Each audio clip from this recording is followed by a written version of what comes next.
So we're talking about growth, and for each of you, I'd simply ask, and we'll start at the end of the table, what kinds of things do you find the biggest challenges for companies who are thinking about growth as they contemplate it? What are they challenged by? What do they find a hard time getting their arms around? Where do they most need help from you, guidance from you, and focusing from you in making those decisions about growth? I think the first thing is, again, in the planning process, if they haven't planned for the cash flow implications of any sort of expansion, the worst case scenario is you're in an expansion situation and you're taking away from your core business because you're trying to fund the expansion from the core business, and that's a recipe for disaster. And cash flow mismanagement is really the number one reason why businesses fail. So to have a real good cash management or cash flow management system in place to really understand what are the funding areas, what are the needs of the expansion, and where are the areas when you may have a cash shortfall, where can you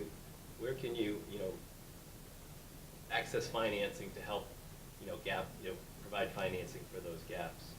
But to me, again, it all goes back to the planning. Once you understand what you're trying to achieve, is it short-term goals? Is it medium-term financing that necessary? Is it long-term financing? And then we can talk about the complexion of each of those and what we might be able to offer in a financing package. Dave, how your perspective on that question? Well, until your plane is safely in the air, you're going to want to have a monthly budget, and you're going to definitely want to monitor that budget as closely as you can and see if there's been any deviations to that budget. Because not just in regards to startup businesses, but businesses that are undergoing a substantial expansion, those are the businesses that fail the most in the first couple of years. So in order to make sure that your plane is safely in the air, you're going to want to have a game plan before you leave the ground, and you're going to want to have a monitoring system to go back and look at that, at least on a monthly, if not a weekly basis, to make sure that you're not deviating from that plan, and if you are, you better have good reason to do so. Thank you. Ann? I'm not a money person. I mean, we basically are marketers. I mean, we help you market your products. So, and what I find sometimes fascinating and very saddening is that a company will come to us and say, we want to be in this market. And I'll say, well, okay, I'm kind of a generalist. I don't know your product. Help me figure out who it is that your customer is. And they can't tell me. And there's this great opportunity with exports with our agency that you'll never get in the U.S. is that, if you couple, it comes to me and says, I want to do business with GKN in Redditch, UK, I will get a contact there and I'll bring them there. That's nothing, no one's going to bring you to someplace in Ohio. So, but knowing what your goal is on your customer, knowing who that customer is, and having a strategy to get into the customer, because that's our thing is growing by making more sales. And I'm always amazed that companies aren't that focused and really will not sit down and Google stuff. I mean, they're like, well, how are you going to figure that out, Ann? I was like, I'm going to Google it tonight when I get home.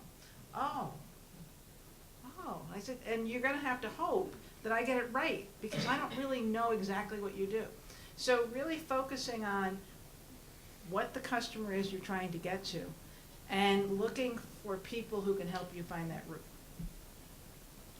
This notion that you've described is one that I hear a lot from my colleagues who work with entrepreneurial companies. And it's the challenge of being sure that the principal running the company actually knows what their customers want and need. And the question of Googling it, the question of going and asking the customer, the question of validating your beliefs and expectations is so fundamentally important to being sure that you're heading down the right path and not the wrong path. It's the classic assumption that some business owners make that I've got the great idea, if I do this, it will work, but they don't test that belief. Wendy, what do you find in your working with companies? I would just expand Ann's definition of customer to once again include the internal customer. So the same kind of reaction that I have is, when I'm working with family owners, is understand who your family is, understand where other owners are, what is their risk for tolerance, what is their risk tolerance, what is their tolerance for ambiguity as you move forward and expand. Does everyone understand the plan for expansion and what that means to the family? And what are the risks involved? I think that's all very critical. So who is your customer? If you think about that broadly in the three circles of the family, the business, and the ownership, I would encourage you all to do that, because you have those internal customers. Do your employees understand why you're going a certain route and what it means to them?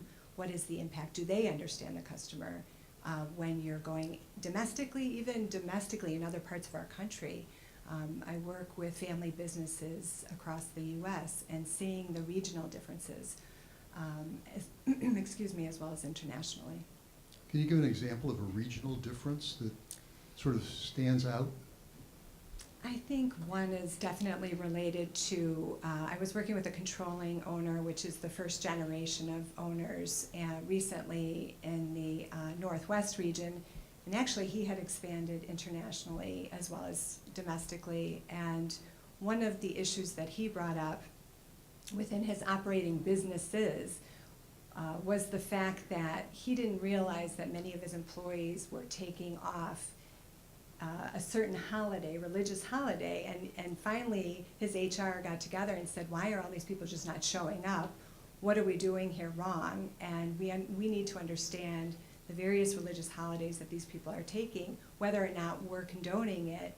Let's give it to them and just assume that from now on these are the holidays. So that's not really domestic, but it was related to cultural differences even within our own country. I mean, I understand in some parts of the country the first day of hunting season is that holiday.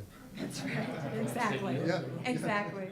Where are we with respect to digital media and social networks and all of the other current cutting-edge technologies that especially the younger people, but everyone is using today? How big a factor is that, and what does it create as a problem or an opportunity? Yeah.